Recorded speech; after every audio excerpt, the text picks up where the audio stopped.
So welcome back, everyone. I hope you had a nice lunch break or morning break, depending on where you are right now.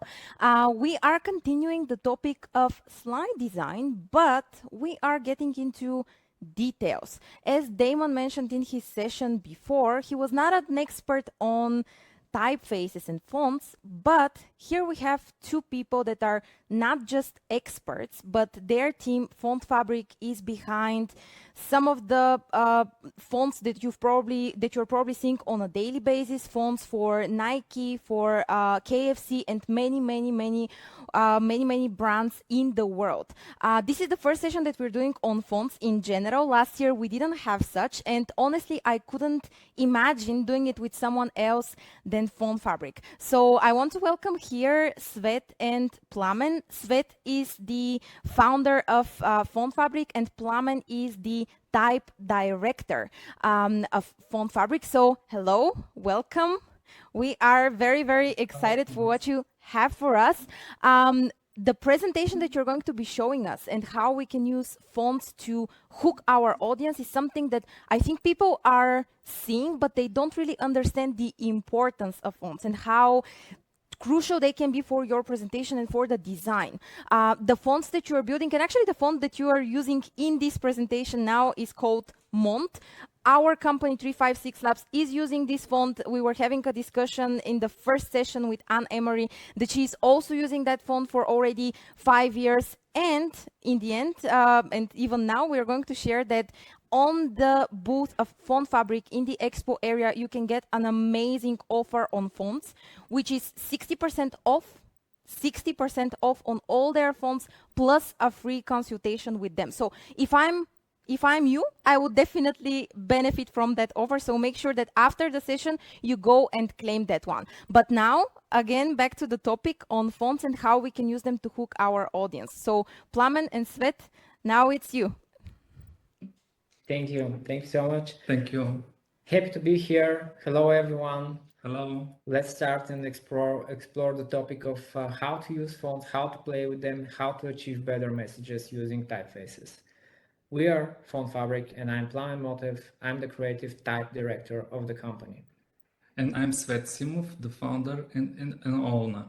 Yeah, and we design fonts both for retail purposes, for everyone who wants them, for creative agencies to lawyers, and on demand for amazing brands like the recent projects we did for Kiko Milano Cosmetics, Lipton, Frontier Communications, Axel Springer, Silverstone Racetrack, and Vega blockchain technology, an amazing way to trade in a modern world.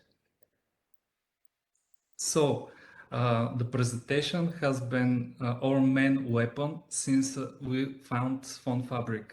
The way that we present fonts is the way that people see it, firstly, at use. So it not only by design fonts, but only the way that we are presenting them. So it was groundbreaking for our product and our presentation, and the way that we show the fonts and the presentation give most value on our products as well. In a way, we're like Apple. Keynotes for Apple or like presentations of the typefaces for us. Absolutely. And okay, typography, where is it? What is it? Typography is all around. If you can imagine, yeah, it's on the streets, it's in the supermarkets, and it's the shops, it's in your email, and it's the main reason why we are here in this amazing conference. But what is typography? If we have to explain it, it's just the way we set typeface. We set fonts on page, we set the written words, and we explain our messages to people. Words give stories to people and meanings to written words. Typography that is really important, but why is it really important? Let me slap you with a couple of examples, and forgive me if this meme here is too soon to be shown, but the first example is actually from 2017 Academy Awards, which had a little bit smaller blooper than the previous one, the last edition. Yeah, back then the wrong card for the Best Picture award was given to the announcer, And he, by mistake, said that the best picture is La La Land instead of Moonlight. We'll explore later on in the presentation how this mistake could be avoided if just the cars were designed in a better way. But sometimes bad typography can cost you much more than just not a right announcement. It can cost you the elections. Arguably, the most important reason why Al Gore loses the elections in USA in 2000 is because the design of the papers. Yes, is the design. He lost in Florida by just a few, and this led to that he loses the whole campaign. First, let's clarify some terminology before we dive into the intricacies of typography. What is font? What is typeface? What's the difference? For most of you, it may be equal, but not for us. Typeface, if we have to simplify it, is just the design, the whole idea of the family. The family, the font family, can include bold weights, it can include italics. But font, we call just one simple style of it. For example, regular or bold. This is one font for us. Kerning and tracking, this is terminology related to spacing, to spaces between words, spacing between letters. Tracking is the general feature which controls the space, the overall space between letters in a type setting, while kerning is the more specific feature which controls the couple of letters, so the space in between specific letters, like in this example, A and V. Please be careful with the font choices you make, because sometimes bad kerning and bad tracking in not so good fonts can result in really, really bad messaging. What kind of fonts are out there? So, as may see and may know, those colored attachments to the fonts are called serifs. So those are serif fonts. As well, they are most commonly used sans serif fonts, where serifs are removed from the letters.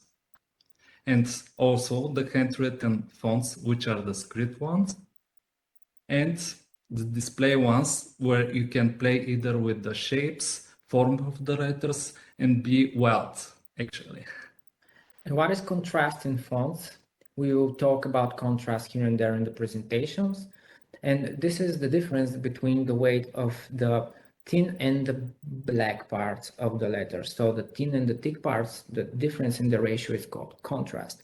And this is an example of a very popular typeface of which such high contrast characteristics. It calls Dido, and it's part of many fashion magazines covers, and it's really widely used in fashion industry. So type has functional and emotional aspects, which are the main aspects which we have to consider when using it.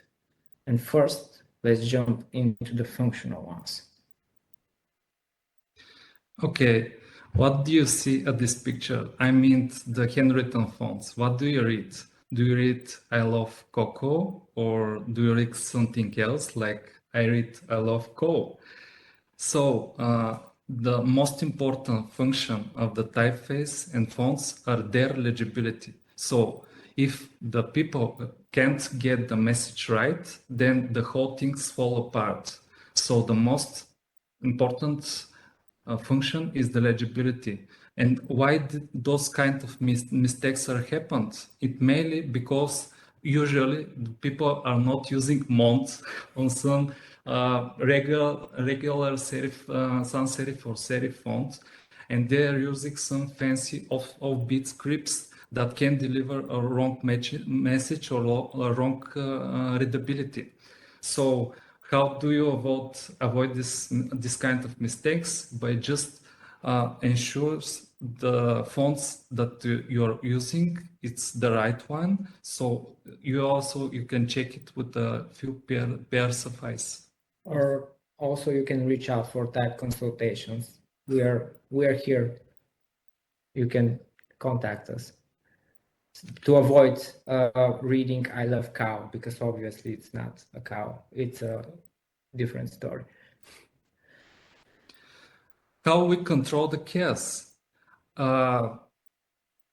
Basically, what is the hierarchy? Hierarchy is the order that you put how do you put the order right on the sentences? I mean, the most important things are firstly read, so they can be bolded or in bigger type. So the less important things you put in back in the less smaller text that can be read third or fourth time of the sentences. So it's like in the nature, you have several parts in this landscape. You have at the front the lakes, at the middle part you have the trees, and in the background there are mountains and skies. And you can look at your design at the same time, at the same order. So the first things first, the most important things should be highlighted and bolded. Remember this? The Oscar example? Yeah, let's analyze it. So as I said, if the card had a better design, then the announcer won't have this mistake and he'll just know that, okay, this is not the right card that I was given. So what was wrong with the original card on the top? Yeah, the first that people can read is firstly too long. It's the title of the movie plus the whole cast. Why? Why is that? Why the producers are so much more important than the reader? They're not. Second, why we need so big logo? The Oscars, well, okay, we know what we are watching. People who are at the ceremony, they know that they're in the Oscars. We don't need so big of a logo. Usually we have this nightmare clients, the designers have these nightmare clients that always want the logo bigger. I did not know that the Oscars are the same client. Oh my God. And then best picture, which is actually the category and the most important thing, is with smaller text and it should be first. So why is that?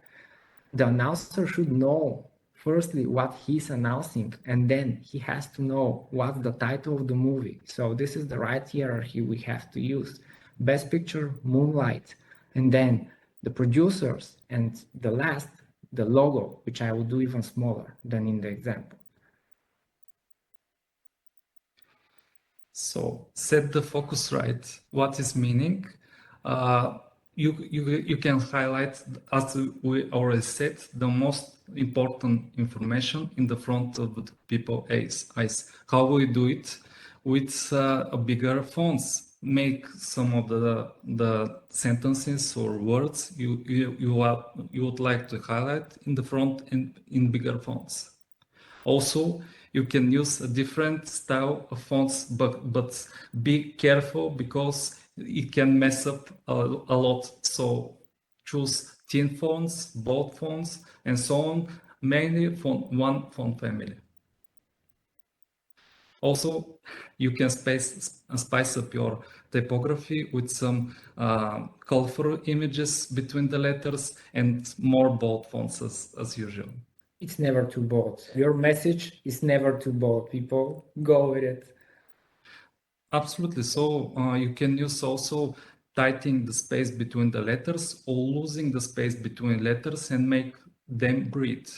So as this example shows, when you have a bigger type, better you can tighten the letters and the space between them.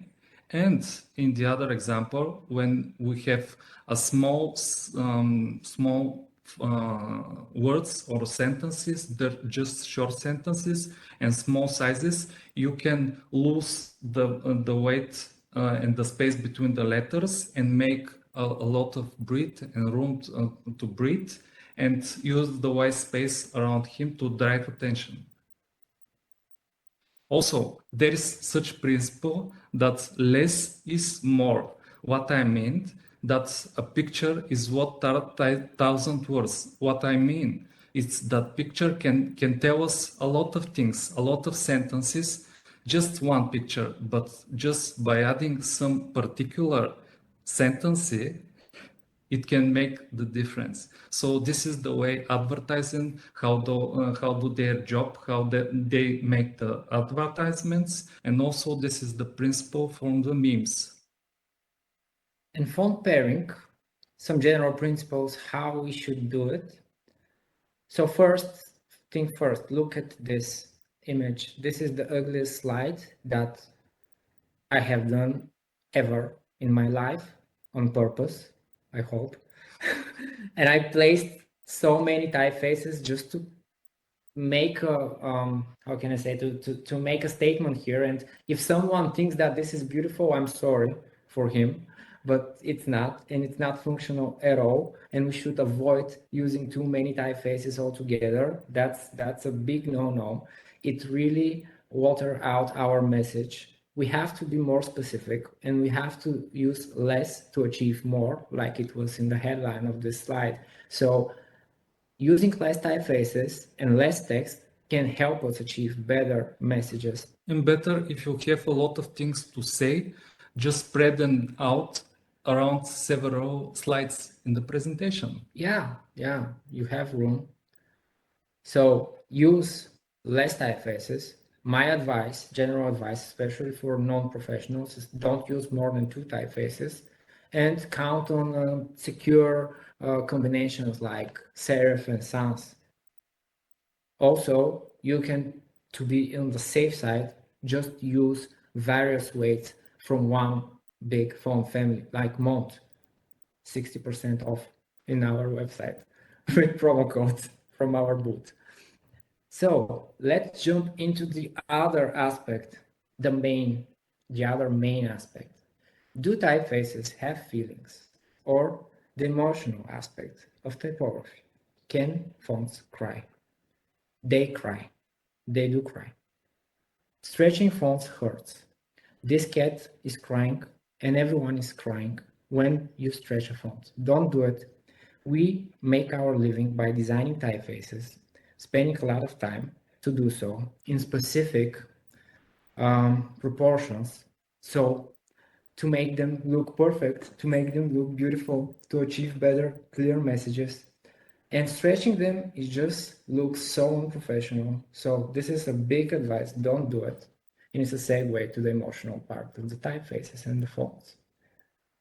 Imagine if you have to start swimming, or just go to the beach, go to the pool, whatever. Will you wear your office clothes? Probably no, right? It's the same with typefaces. Let's not choose typefaces that completely ruin our message because their emotive aspect is completely different. It's really the same thing. Try to focus what you want to achieve. For example, I will just show you how emotive aspect of typography can help us choose in our daily life. It's our daily life when we go to the shop. So if you want, just write in the chat which one of those hand creams look more expensive. What do you think? 1 or 2? Write down your answer. And then again, Oops. which one Sorry. of these ice cream? Yeah. So just so that we prepare everyone, because we have a slight delay between what I am seeing, what you're talking, and when they're seeing it. So make sure you use the chat to tell us about the hand cream, and then you have another example as well. Yeah, first the hand cream. Which one looks more expensive? I'll stay here for like 10 more seconds, okay?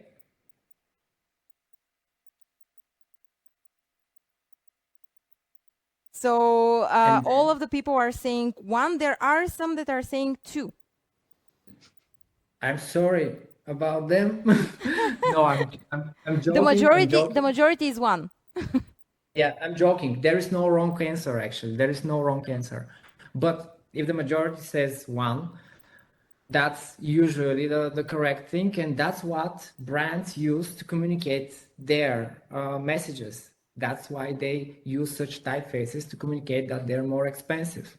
This is the high contrast typeface that I talked about before. This is called the typeface called Do, and actually it's more luxurious in any way. That's why it's used in fashion industry as well. And let's jump to this one. Let's Which see. ice cream is tastier? Which ice cream is tastier? According to the typeface, because on the picture none of them look tasty. They will be tasty if they're on the table. Okay, most of the people are saying again one. Yeah, because of this fluffy typography, which is actually our typeface Nexa script, and it's actually used in such products widely, ice creams, pastries, etc. So this fluffy letters, these oval shapes, they give you this pleasant feeling, this tasty vibe. So what we choose really matters.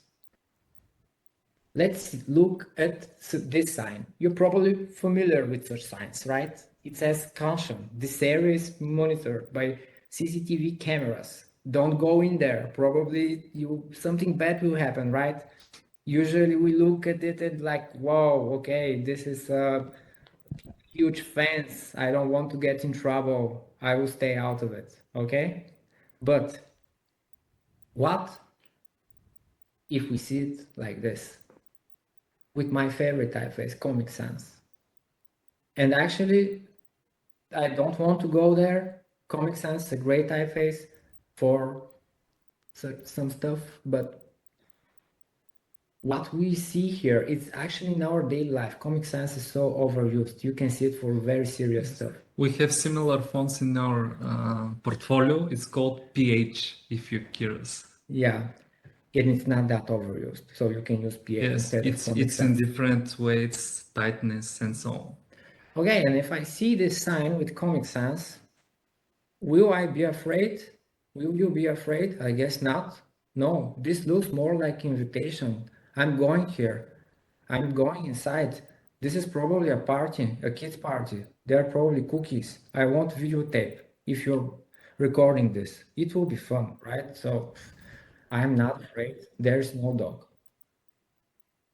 How to navigate with the popular font styles. Let's jump into some general principles and motif aspects of the main types of fonts. So sans, they usually appear more contemporary, simple, neutral, and clean. Serifs, they look more stable, classical, respectable, traditional. Scripts, they look more feminine, personal, pretty, elegant. And I won't go into display typefaces because this is a Pandora box. They can be everything. So just the main three.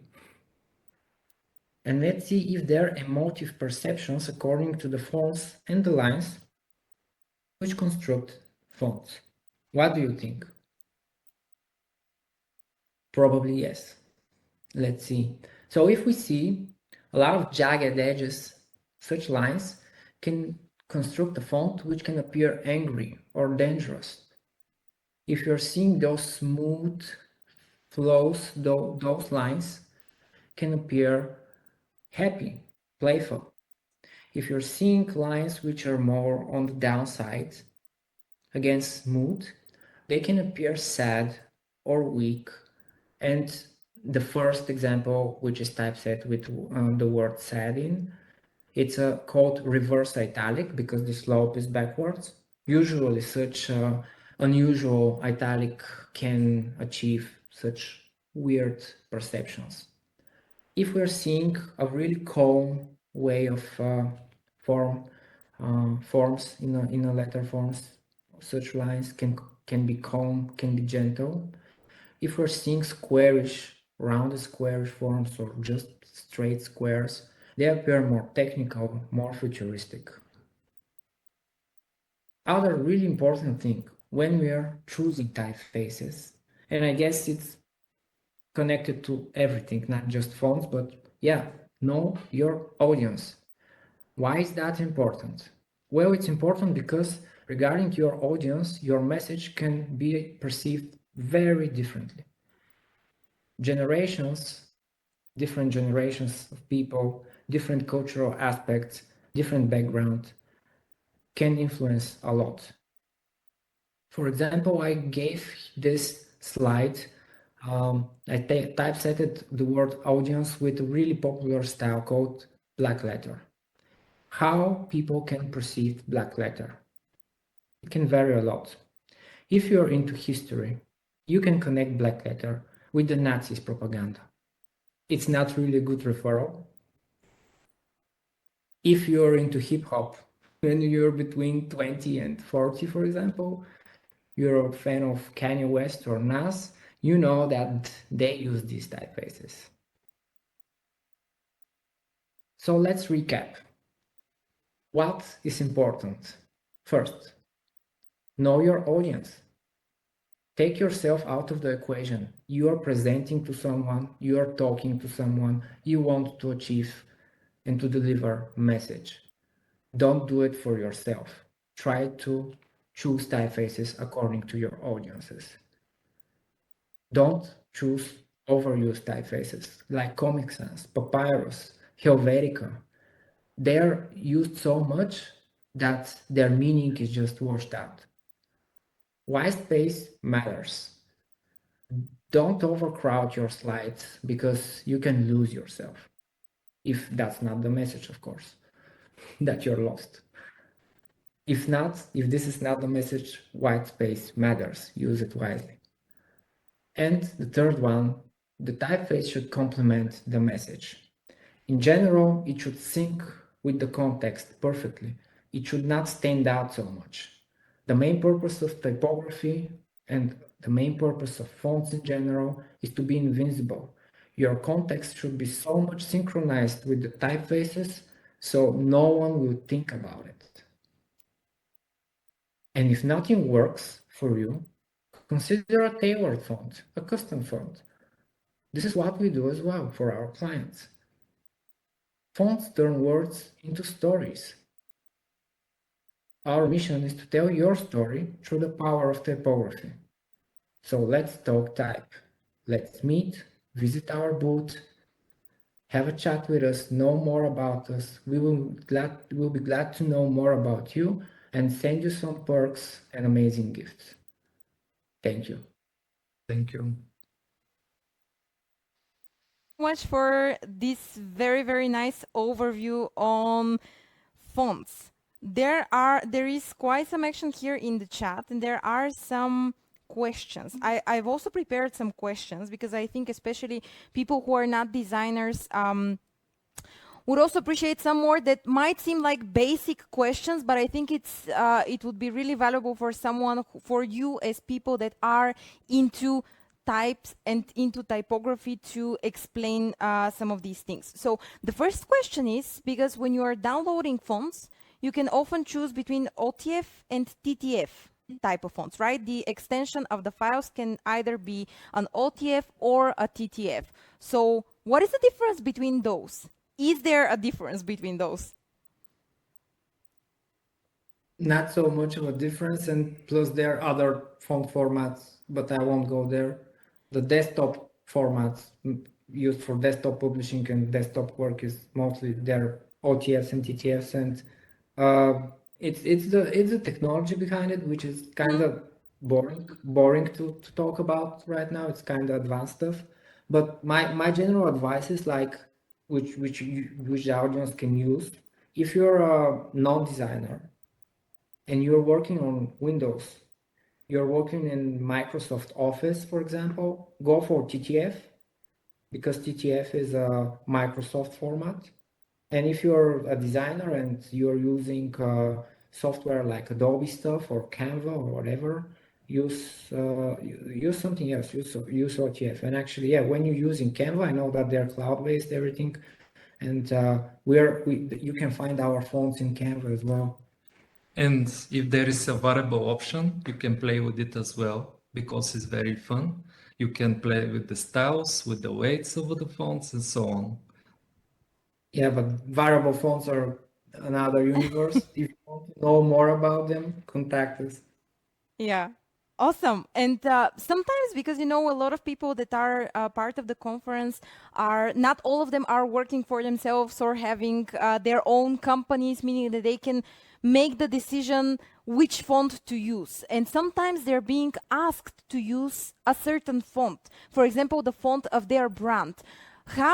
Why is it so important to actually use the font of the brand? I think that's something that might be very basic, but I think it's super important for you to tell it and to say why it is so important to use the font of a certain brand.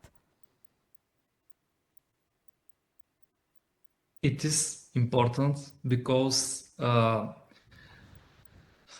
main aspect of the brand is to be dressed properly in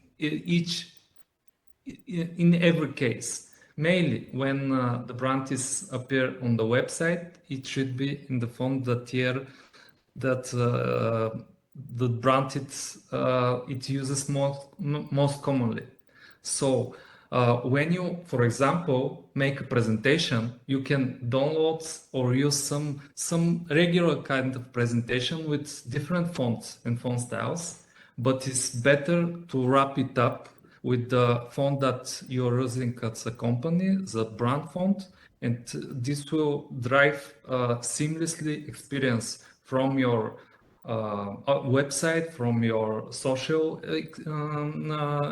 appearance to your presentations and slides. The main aspect is for me it's the consistency. Brands should appear in certain way. Brand is a group of many aspects, many things. It's the logo, it's the way the company is communicating, is their website, is their visuals, is their product, is their customer support, and the typeface is really important thing, part of this whole system. So you should not change the typeface. This is one of the most important things, and this is what we do for brands. This is what we did for Kiko Milano last year, and they made their 25th, they celebrated their 25th anniversary with a slight rebrand and completely new brand made by us.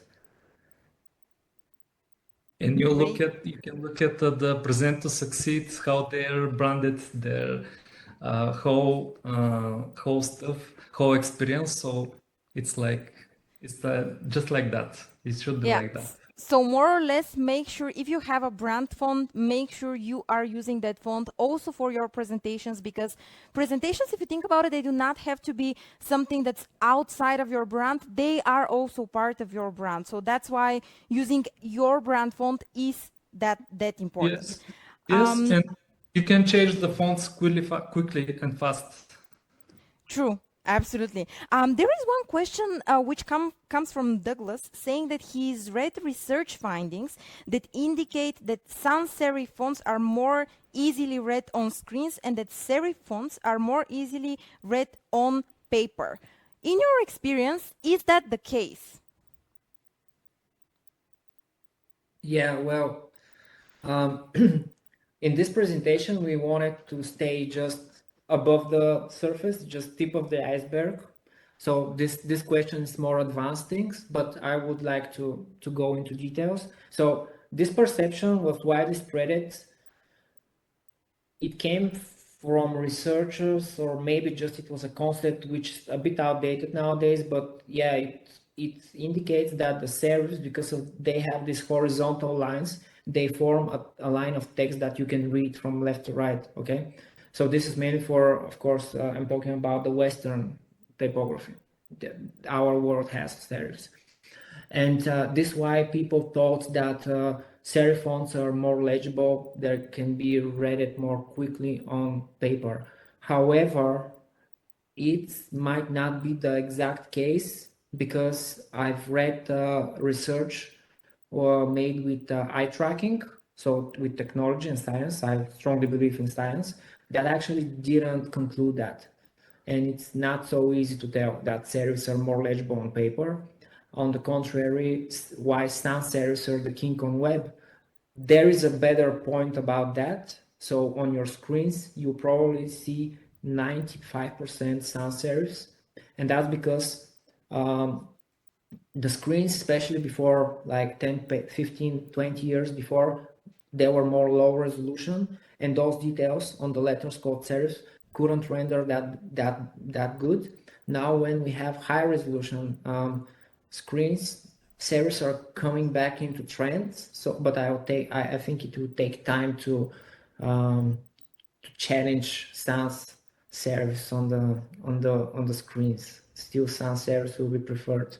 I have I'm a huge fan of this website Medium. They use serifs, but it's not because legibility.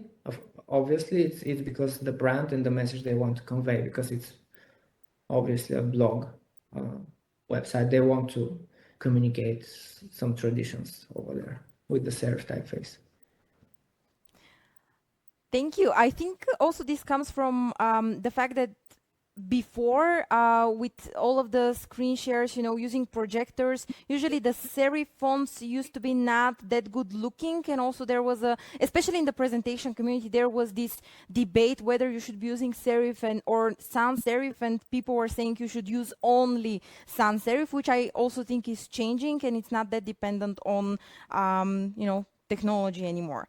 There is a question around courses and books, maybe, which you can recommend for people who are interested into fonts, where they can find some good ideas and understand even more how fonts work. All right. Yeah. Well, if I have to recommend a couple of books, I would recommend firstly Why Fonts Matter of Sarah Hindman. It's a book about emotive aspects of typography. I had much fun reading it before. It's this one, right? Exactly. Yeah. Exactly. It's this one. So I had so much fun reading it, and I used some of her examples. I also attended some of her type safaris, which she did online during the pandemic. She's really, really cool person. So yeah, take a look in this book. And if you want to go more into details, just research of books of Gerhard Junger, for example. You can see pretty cool stuff. Or Ellen Lipton's as well. Okay. And visit our blog in our website, and follow us on Instagram, because we post regularly educational content, and a lot of those topics here are also picturized there. We have posts about legibility, we have posts about pairing typefaces, etc. Go to our Instagram. Yeah, I can definitely confirm that you have some great posts on how to generally post around fonts and different topics regarding fonts. So make sure you also follow Fontfabric on Instagram, Facebook as well, and you're posting all of these things, I think, on LinkedIn as well. Just Instagram is slightly easier to save all of these posts and maybe go back to them once you have a bit more time. Okay. Another question, which I think is very valid, especially for the countries where we also are using Cyrillic. Sometimes, you end up getting a font which looks great in Latin, but how do we approach fonts so that they also look good in Cyrillic? Use our fonts. Yes, we know that actually your fonts have the Russian and the Bulgarian Cyrillic, which are two different types of Cyrillic, right? That's right. So the thing with the Cyrillic is that there are a few countries which uses a different type of Cyrillic. So as well, I think that our fonts are covering most of the use cases and types of Cyrillic that you can expect from a font, right? Yeah, well, the traditional Cyrillic is widespread. The oval form, which we call also a localized Bulgarian form, we do as well, because it's a form that we want to push as our identity here in Bulgaria, and we have support from the government this year, so everything will be in Ovo Cyrillic soon. I think that if for non-natives, for non-native speakers, if they want to achieve Cyrillic typeset, which will be better synchronized with the Latin, use the Bulgarian localization, which we do.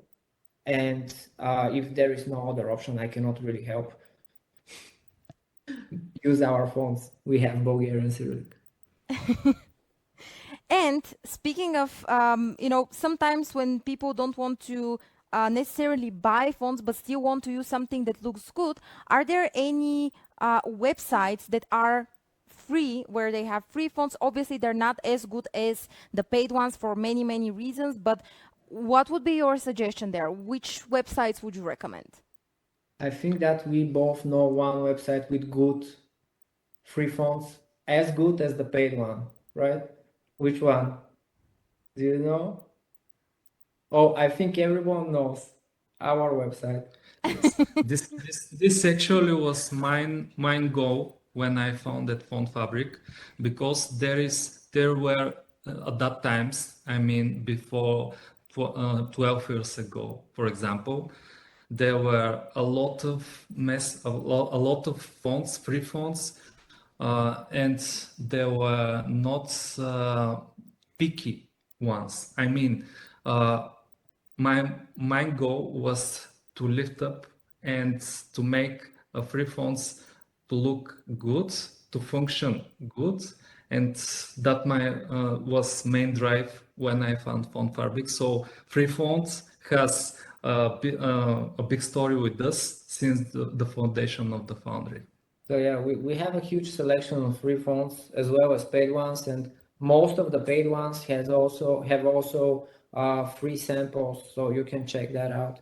Also, good source probably is like Google fonts, but not all of the fonts. I guess we should contact and make a selection for you. So the other aspect is that most of the free fonts are coming with very complex EOLAS licenses.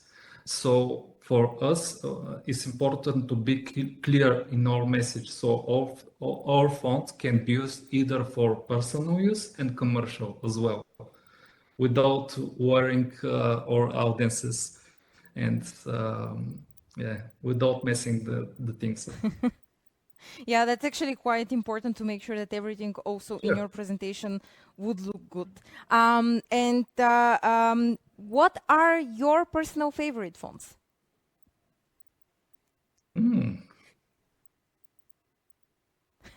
That might be a hard one.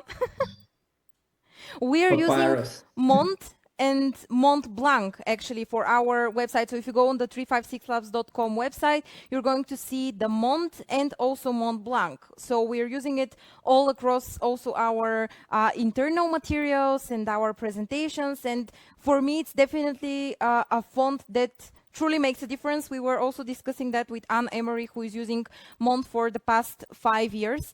But if you have to pick up, let's say, one or two fonts that are your favorite ones, which one would they be? Maybe for me, is Penton. Penton, because it's very very calm, very rounded, and I see him a lot around in the landscape here, in the city. So I enjoy every time I see it. I cannot name a favorite font of ours because they're all Choose one. they're kids. You cannot pick a kid publicly. I can pick just in private because people will judge after.